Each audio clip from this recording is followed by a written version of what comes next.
नमस्कार दोस्तों। अयोध्या के रहने वाले मोईद खान, जिनका नाम शायद आपने तब सुना होगा जब समाजवादी पार्टी के नेता के तौर पर एक रेपिस्ट के रूप में, एक बलात्कारी के रूप में चैनलों पर उनका नाम चला।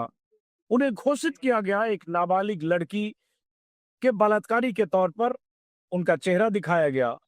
यूपी पुलिस ने उन्हें एक बलात्कारी के तौर पर न सिर्फ अपने दस्तावेजों में, अपनी रिपोर्ट में, अपनी चार्जशीट में उन्हें दिखाया, बल्कि अदालत में उन्हें सख्त से सख्त सजा मिले, ऐसी कोशिश की गई।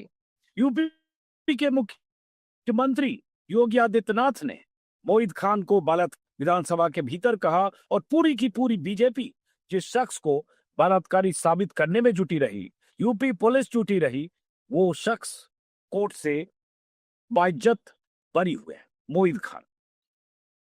लेकिन उन्हें कैसे फंसाया गया? कैसे उनके घर को, दुकान को, बेकरी को बुलडोज कर दिया गया? कैसे उन्हें एक मुस्लिम होने की वजह से यूपी पुलिस की तरफ से प्रताड़ित किया गया? योगी आदित्यनाथ के इशारे पर या निर्देश पर उन्हें फंसाने की साजिश रची गई।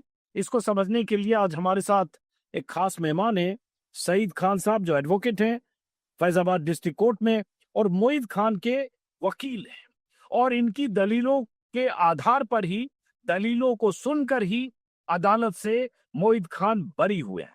तो जरा समझना चाहेंगे कि मोईद खान को बलात्कारी साबित करने के लिए क्या साजिशें हुई, क्या कोशिशें हुई, कैसे गवाह गढ़े गए, कैसे कागजात उनके खिलाफ बनाए गए, लेकिन आखिर अदालत में दाल पुलिस की क्यों नहीं गली और अदालत में सारी थ्योरी क्यों ध्वस्त हुई और मोईद खान बेदाग कैसे छूट गए? वकील साहब, आपका बहुत बहुत स्वागत है, आपने वक्त दिया, बहुत बहुत स्वागत है, शुक्रिया आपका। और मैं भी दरभंगा में हूँ, कहीं गाड़ी रोक कर मैं आपसे बात कर रहा हूँ क्योंकि मुझे लगा देश दुनिया को पता चलना चाहिए कि किस तरह से एक मुस्लिम होने की वजह से, समाजवादी पार्टी के लीडर होने की वजह से और अयोध्या में समाजवादी पार्टी के एक लीडर को बदनाम करने के लिए किस तरह से साजिश रची गई। तो जरा अदालत में क्या हुआ, पूरी बात बताएं और कैसे मोईद खान छूटे। 29 जुलाई 2024 को फैजाबाद जिले के पूरा कलंदर थाने में एक एफआईआर दर्ज हुई कि एक नाबालिग अनुसूचित जात की पीड़िता लड़की के साथ मोहित खान और राजू खान ने बलात्कार किया, जिससे वो 2.5 महीने की गर्भवती हो गई। एफआईआर दर्ज होते ही पुलिस ने गिरफ्तार कर लिया दोनों को, मोहित खान को और राजू खान को। मोहित खान एक प्रतिष्ठित समाजवादी नेता है इस जिले के, और राजू खान उनकी बेकरी में पहले कभी काम किया करते थे। फिलहाल उस वक्त वो की बेकरी पर नहीं काम करते थे, हटा दिया था उन्होंने।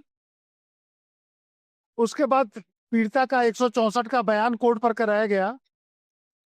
164 में उसने कहा कि मेरे साथ मोहित ने बलात्कार किया है।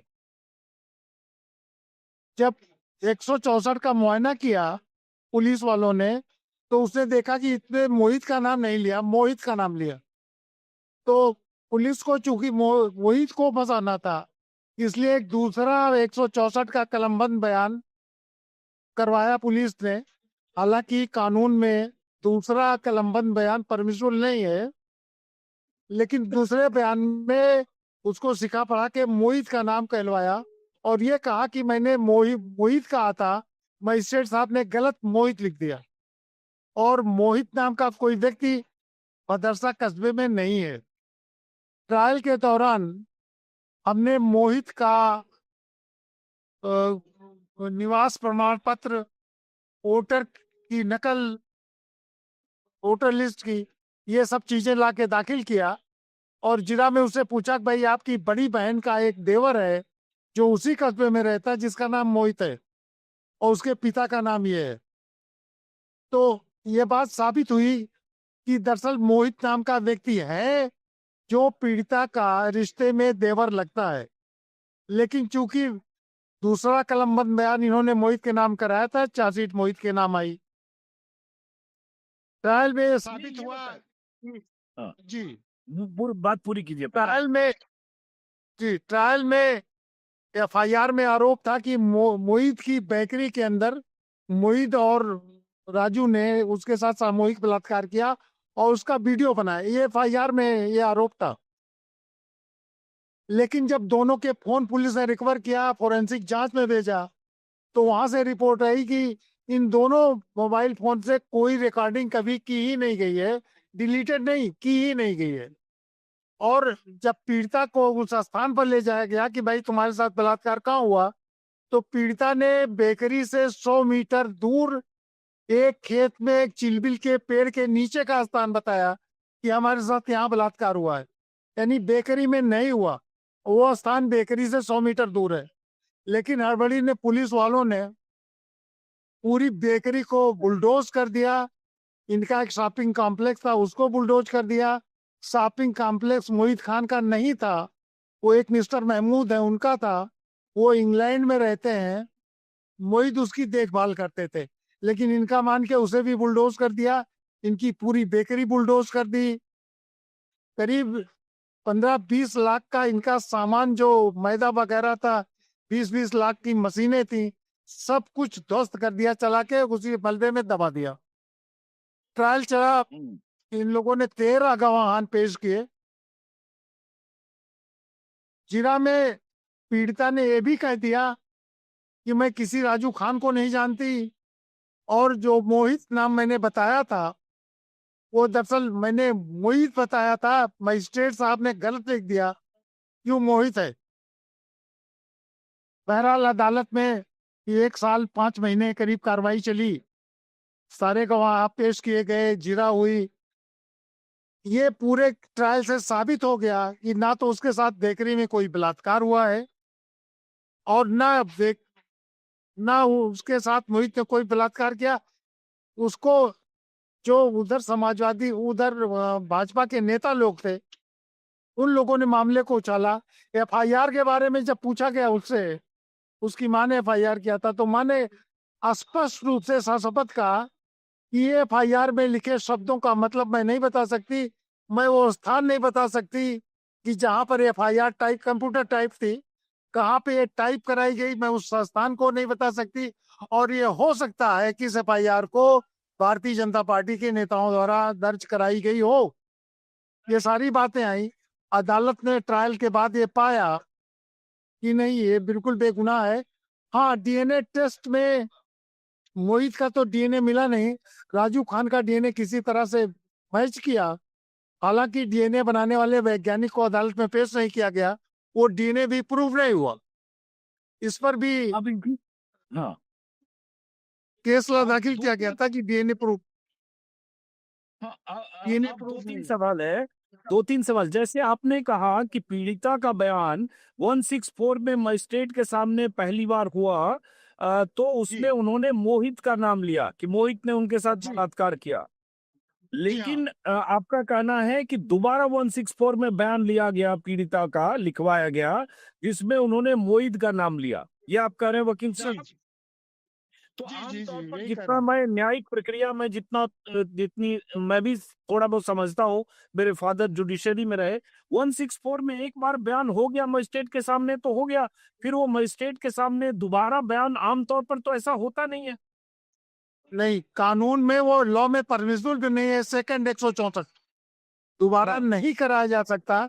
लेकिन चूंकि हाँ शासन प्रशासन पूरा लगा हुआ था, और हाँ पूरे सरकारी वकीलों की फौज, मैं एपीओ, एसपीओ, डीजीसी, एडीजीसी, सारे लोगों का पूरा दबाव था, पुलिस की पूरी फोर्स आती थी, तो किसी तरह से दबाव में दोबारा बयान करवाया गया। हालांकि ट्रायल जज ने परमिशन नहीं दिया। हाँ। पॉक्सो कोर्ट में परमिशन, पॉक्सो कोर्ट की होनी चाहिए 164 की, पॉक्सो कोर्ट ने परमिट नहीं किया। लेकिन उन्होंने चीफ जुडिशियल मजिस्ट्रेट से, जिनको पावर नहीं थी, उनसे एक परमिशन लेके दोबारा बयान करवा दिया। अच्छा, और दोबारा बयान में पीड़िता ने मोहित का नाम लिया और उन्होंने कहा कि पिछली बार मजिस्ट्रेट ने गलत मोहित लिख दिया, ये कहा। जी हाँ, जी हाँ। पीड़िता से ने जिरा में भी कहा कि पेशी के दिन वो गवाही देने नहीं आई। दूसरी पेशी पर जब उसका वारंट इशू हुआ तो पुलिस वाले लेके आए, तो उसे प्रश्न किया गया कि भाई आप कल, आपकी पेशी थी, आप कल पेशी पर नहीं आई, तो उसने कहा कि नहीं, पुलिस वाले हमको घर से मुझे मेरी माँ को ले गए, दिन भर थाने में बिठा के रखा और आज लेके आए हैं। तो अदालत ने भी माना कि ये संभव है कि अदालत में थाने ले जाकर के उसे पूरी तरह से प्रेशराइज करके बयान दिलाया गया हो। इस बात को अदालत ने अपने जजमेंट में होल्ड किया। हाँ, तो अब आप इम्पोर्टेंट 2-3 चीज समझने के लिए, क्योंकि जजमेंट के ऑपरेटिव पार्ट्स बहुत सारी चीज हम लोग नहीं जानते हैं, अखबार में वो सेलेक्टिव चीजें छपी। तो अदालत ने जब इनको बरी किया मोहित खान को, तो अदालत के ऑब्जर्वेशन क्या क्या है, क्या क्या एम्बिग्विटी या लूप होल्स थे जो इनके पक्ष में गए, और जो पुलिस की सारी थ्योरी वहां ध्वस्त हो गई। वो मैं आपको बताने जा रहा हूँ। पहली चीज तो अदालत ने ये होल्ड किया अपने जजमेंट में कि बेकरी में कोई बलात्कार नहीं हुआ है, और जिस तरह से पीड़िता ने बयान दिया है उसका बयान विश्वसनीय नहीं है। 164 में कुछ बयान दिया है, दूसरे 164 में कुछ अलग बयान दिया है। पुलिस को जो बयान दिया वो एक अलग बयान दिया है। पुलिस ने अपने बयान में उसका बयान लिखा था 161 में कि दोनों लोगों ने मेरे साथ बलात्कार किया, मैं बेहोश हो गई, फिर मुझे खोजती हुई मेरी माँ आई, तो मैं खून से लथपथ पड़ी हुई थी, तो मेरी माँ मुझे उठा के ले गई। ये सारी बातें उसने कोर्ट में नहीं कही। तो अदालत ने कहा कि ये इसका बयान विश्वसनीय नहीं है, बार बार ये बयान बदल रही है। और इसके जी, अलावा, इसके अलावा इसके अलावा जी इसके अलावा बहुत सी चीजें थी। जैसे अगर किसी मुकदमे में प्लेस ऑफ अकरेंस घटना स्थल ही बदल जाए तो पूरा मुकदमा संदिग्ध हो जाता है। यानी जो घटना स्थल FIR से लिख के आप आ रहे हैं वो तो साबित ही नहीं हुआ ट्रायल में। ट्रायल में दूसरी जगह साबित हो गया। इसके अलावा मोहित का DNA नहीं मिला, इनके मोबाइल से कोई रिकॉर्डिंग नहीं मिली, और अदालत ने देखा भी एक 72 साल का बूढ़ा आदमी इस तरह ऑब्जर्वेशन में भी पाया गया कि ये गलत फंसाया गया है। भाई बहुत हम इम्पोर्टेंट बात है, दर्शकों सुनिए। 70-71 साल के मोहित खान है, 70-71 साल की उम्र में चूंकि उन्हें फंसाना था। इसमें बहुत सारे लोग मानते हैं कि पॉलिटिकल एक सिनेरियो था कि लोकसभा चुनाव में अयोध्या इलाके में बीजेपी हार चुकी थी। अवधेश प्रसाद के जीतने से बीजेपी बहुत सदमे में थी। फिर मिल्कीपुर में विधानसभा चुनाव होना था, तो किसी न किसी तरह से एक समाजवादी पार्टी और एक मुस्लिम चेहरे को सामने रखकर वहां माहौल ऐसा बनाना था, और इसलिए कंस्पिरेसी गढ़ी गई। क्या ऐसी भी बात कंस्पिरेसी साबित हुई? जी, देखिए ये चीजें अदालत ने इस पर कोई स्पष्ट अपनी फाइंडिंग नहीं दी, लेकिन इन सारी चीजों को डिस्कस किया अपने जजमेंट में। इन सारी बातों को, अच्छा, हमारे पूरे आर्गुमेंट को। जी, एक बात वकील साहब आपने कही कि उसकी मां ने, पीड़िता की मां ने भी कहा कि FIR में क्या लिखा गया है या पूरी घटना क्या लिखी गई है मुझे उसके बारे में नहीं पता, और ये दबाव में लिखा गया, ऐसा भी कुछ हुआ, दबाव में करवाया गया, ऐसा कुछ पीड़िता की मां ने कहा क्या? हाँ हाँ हाँ हाँ हाँ। उसकी मां ने कहा कि ये FIR ये हो सकता है कि बीजेपी के नेताओं द्वारा दर्ज कराई गई हो, ये स्पष्ट कसम खा के उसने अपने बयान में कहा है, और इस बात को जजमेंट में माननीय जज ने होल्ड भी किया। मतलब ये पीड़िता की मां ने कोर्ट में ये बात कही है कि बीजेपी के लोगों ने ये FIR करवाई, ऐसा कहा है? ऑन ऑन ओथ कही है, और न्यायालय ने इस बात को अपने जजमेंट में कोट किया है। अच्छा, ये बड़ा आप खुलासे कर रहे हैं। क्या आपके पास जजमेंट की कॉपी अभी है क्या वकील साहब? वो हिस्सा लेना है इस तरह की। मेरे पास है। जी, तो वो हिस्सा जरा अगर हम जानना चाहें स्पेसिफिक कि पीड़िता के मां के बयान को लेकर क्या कहा, और जजमेंट का कुछ ऑपरेटिव पार्ट अगर एक बार दर्शकों को बता सके। देखिए बहुत बड़ी बात है कि एक शख्स को सिर्फ मुस्लिम होने की वजह से, बार बार ये बात करो, सिर्फ मुस्लिम होने की वजह से और समाजवादी पार्टी के नेता होने की वजह से और अयोध्या में होने की वजह से, क्योंकि अयोध्या में उनको एक माहौल ऐसा बनाना था, एक मुस्लिम लीडर को एक विलन के तौर पर पेश करना था, और इसलिए चैनलों पर लगातार उनको रेपिस्ट, बलात्कार, यहाँ तक की मांग होने लगी कि मोहित खान को फांसी दो। और जैसा कि वकील साहब कर रहे हैं, उनकी बेकरी या वो घर और वो कॉम्प्लेक्स जो किसी और का था जिसकी देखरेख करते थे, उस सबको बुलडोज कर दिया गया बिना चार्जशीट के, बिना अदालती कार्रवाई के, बिना कोर्ट के किसी ऑर्डर के। एक तरफा एक तरह से बुलडोजर एक्शन लिया गया क्योंकि योगी आदित्यनाथ ऐसा ही चाहते थे। अब जरा जजमेंट का कुछ ऑपरेटिव हिस्सा अगर बता दें आप। अर्जुन साहब, इस मुकदमे में ट्रायल के दौरान एक और सर्कमस्टांस निकल के आए, वो आपके लिए शायद बहुत इंटरेस्टिंग हो और जी। लोगों के लिए भी बहुत इंटरेस्टिंग हो। मुझे एक वीडियो मिल गया था हम्म। जिसमें सामने उत्तर प्रदेश के मुख्यमंत्री योगी आदित्यनाथ जी बैठे हैं, उनके सामने वादिनी बैठी हुई है और एक मंजू निषाद जो बीजेपी की नेता वो बैठी हुई है और उस क्षेत्र के विधायक अमित सिंह जी बैठे हैं। वो फोटो मैंने कोर्ट पर दाखिल करने की परमिशन अदालत से मांगी, अदालत ने मुझे परमिशन दी। वो फोटो पार्ट ऑफ रिकॉर्ड की गई और उस फोटो पर मैंने जब जिरा किया वादनी से कि भाई देखो ये फोटो आप पहचानती हो, तो उसने कहा हाँ, ये फोटो मेरी है, मैं हूँ। मैंने कहा आपके बगल में ये आपके क्षेत्र के बीजेपी के विधायक अमित सिंह जी बैठे हैं? कहा हाँ, ये मेरे विधायक जी हैं। मैंने कहा ये बगल में मंजू निषाद जी बैठी हैं जो आपके क्षेत्र की बीजेपी की नेता है? उसने कहा हाँ, ये बैठी हैं। हमने कहा आपके सामने ये उत्तर प्रदेश के मुख्यमंत्री योगी आदित्यनाथ जी बैठे हैं? तो उसने कहा हाँ बैठे हैं और हमको विधायक जी मिलवाने के लिए और मंजू निषाद मुख्यमंत्री जी के पास ले गए थे, उनसे हमारी बात हुई है और हमको वहां से आर्थिक सहायता भी मिली और ये भी बात जजमेंट में है। हाँ, ये जजमेंट में भी है। यस यस, इसका हवाला जजमेंट में है। तो वही कुछ हिस्सा अगर जजमेंट से कोई हिस्सा आप बताएं, अगर स्पेसिफिक इन्वर्टेड कोमा में जो जजमेंट का ऑपरेटिव पार्ट है अगर आपके पास है अभी। हाँ है, देखिए ये ऑपरेटिव पार्ट में नहीं है, ये जजमेंट की बॉडी में है और थोड़ा जजमेंट बड़ा है। वो हिस्सा बताइए। बड़ा है उसे जरा पढ़ने में टाइम लगेगा, मैं आपको सामने जजमेंट पढ़ कर देता हूँ।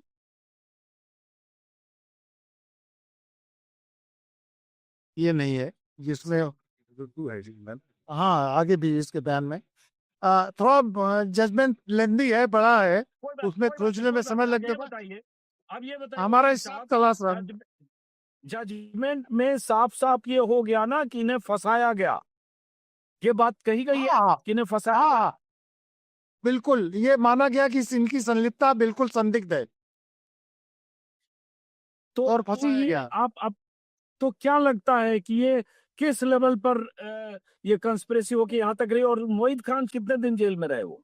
देखिए हम लोगों ने पूरा, मोहित खान आज तक जेल में है।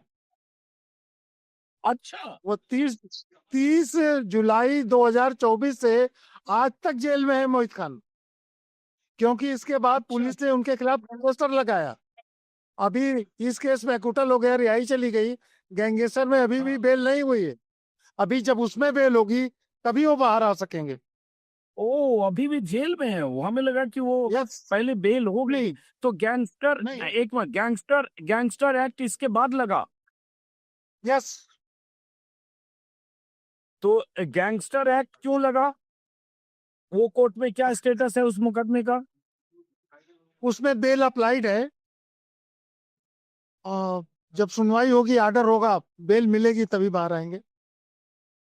तो चूंकि मतलब आप लोगों को क्या क्या लगता है कि मतलब चूंकि वो उनको फंसाना था, फंसा दिया गया, और उसके बाद एक गैंग रेप का उनको आरोपी बना के पुलिस ने चार्जशीट फाइल कर दी, उसके बाद गैंगस्टर एक्ट लगा?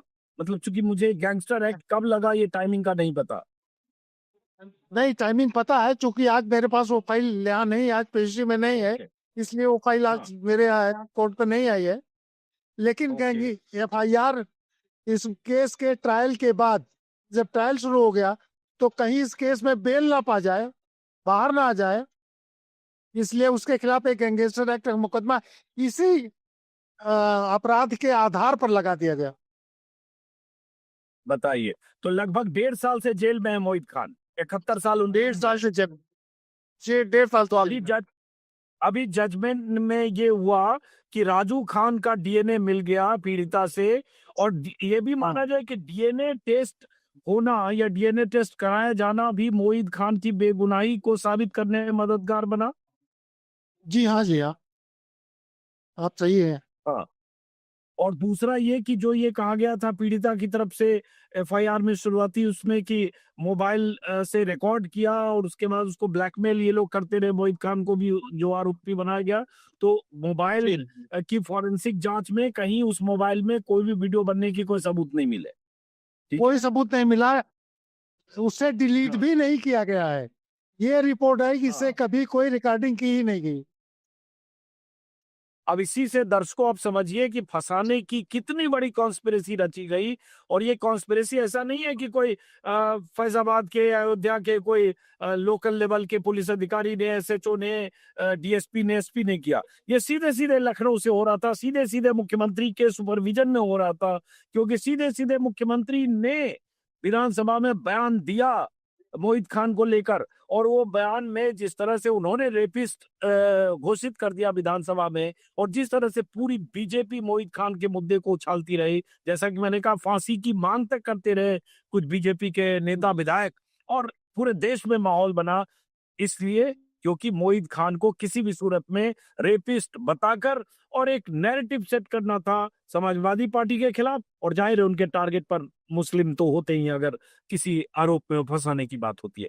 अब आखिरी में एक सवाल कि हाँ, अंजुम साहब, मुझे वो पोर्शन मिल गया है जी। जिसमें गवाह ने बयान दिया है। ये हाँ। उसके गवाह PW2 के पेज नंबर 9 पर हाँ। कि गवाह को पत्रावली में शामिल फोटोग्राफ दिखाया गया, तो उसने कहा कि मेरे बगल पिपरी गांव की मंजू निषाद बैठी हैं, दूसरी तरफ जो दाढ़ी वाला व्यक्ति बैठा है वो मेरे क्षेत्र के विधायक अमित सिंह बैठे हैं, मेरे सामने वाली कुर्सी पर उत्तर प्रदेश के मुख्यमंत्री योगी आदित्यनाथ बैठे हैं। तो फोटोग्राफ पर बचाव पर संख्या 1 डाला गया। ये मैं रिकॉर्ड पे पढ़ के बता रहा हूँ। ये है PW2 का बयान, पेज नंबर 9। ओके। तो उनकी तरफ से जो 13 गवाह पेश किए गए वो 13 कौन लोग थे अभियोजन की तरफ से? वो सारे सरकारी गवाह थे, और ये आम अच्छा। ट्रायल की तरह ये ट्रायल नहीं चला। हाँ। ये पूरे गवर्नमेंट के प्रेशर्स के साथ एक तमाशा, पूरे वकीलों की, सरकारी वकीलों की फौज हर पेशी खड़ी रहती थी। हम्म। तो अब ये नेक्स्ट क्या होगा? अब मोहित खान को एक तो जो आप कह रहे हैं कि गैंगस्टर एक्ट में जहां जिसमें बुक किया गया उसमें जमानत जब मिलेगी तभी बाहर आएंगे, इसमें एक्विटल हो गया तो भी। दूसरी बात कि इस जी, केस के इस फैसले के खिलाफ सरकार हाईकोर्ट जाएगी। फैसले के खिलाफ सरकार हाईकोर्ट जाएगी। राजू खान भी फैसले के खिलाफ हाईकोर्ट जाएंगे। दोनों अपीलें एक साथ सुनवाई होगी। और जिस तरह की एविडेंस रिकॉर्ड पे है, मैं ज्यादा उम्मीद करता हूं कि राजू खान भी हाईकोर्ट से छूट जाएगा। ओके। चलिए क्योंकि और मोहित का पीड़िता मामला ने जो एक जगह, शुरू में आपने बात की, शुरू में जो वो आपने बात की वो वही। वो चीजें जजमेंट में माननीय जज साहब ने पूरा लिखा है। हाँ। ऐसा नहीं कि उसको अनटच नहीं किया, सब जजमेंट के रिकॉर्ड पे लाई है वो। ओके। तो इसमें ये भी हुआ, कहीं आज पढ़ रहा था, ये भी हुआ कि पुलिस वालों से जब पूछा गया मोहित का नाम पहले था वो क्या हुआ, तो पुलिस वालों ने कहा कि मोहित नाम का बहुत हो सकता है, उसको खोजा नहीं जा सकता। ये भी किसी लेवल पे हुआ क्या? हाँ, जब विवेचक गवाही में आया, उससे प्रश्न मैंने किया कि भाई जब पीड़िता ने मोहित का नाम बताया, तो क्या आपने मोहित नाम के किसी व्यक्ति को तलाश करने की कोशिश की? तो उसने कहा नहीं की। तो माननीय अदालत ने माना कि ये विवेचक की घोर लापरवाही है। ये बात अपने जजमेंट में लिखी उन्होंने कि विवेचक की घोर लापरवाही है मोहित नाम के व्यक्ति को तलाश न करना।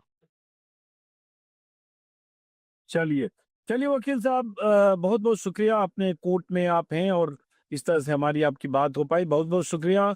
और हम जैसे लोग ऐसी स्थितियों में जो नाइंसाफियां होती है उसके बारे में चाहते हैं दर्शकों को पता चले, देश दुनिया को पता चले कि किस तरह से कॉन्स्पिरेसी रची जाती है, किस तरह से पुलिस और सिस्टम एक तरह से कहें पूरा प्लॉट तैयार करता है किसी मोहित खान को फंसाने के लिए और मोहित खान को सलाखों के पीछे भेजने के लिए। और इस तरह से लगभग 1.5 साल से ज्यादा हो गए जब मोहित खान जेल में है। शुरुआत हुई एक रेप के मामले में फंसाने से, बाद में गैंगस्टर एक्ट लगा और उनका जैसा कि बता रहे वकील साहब मकान और दुकान और सब कुछ बुलडोज कर दिया गया जो दुनिया ने देखा। चलिए फिलहाल बहुत बहुत शुक्रिया वकील साहब, नमस्कार।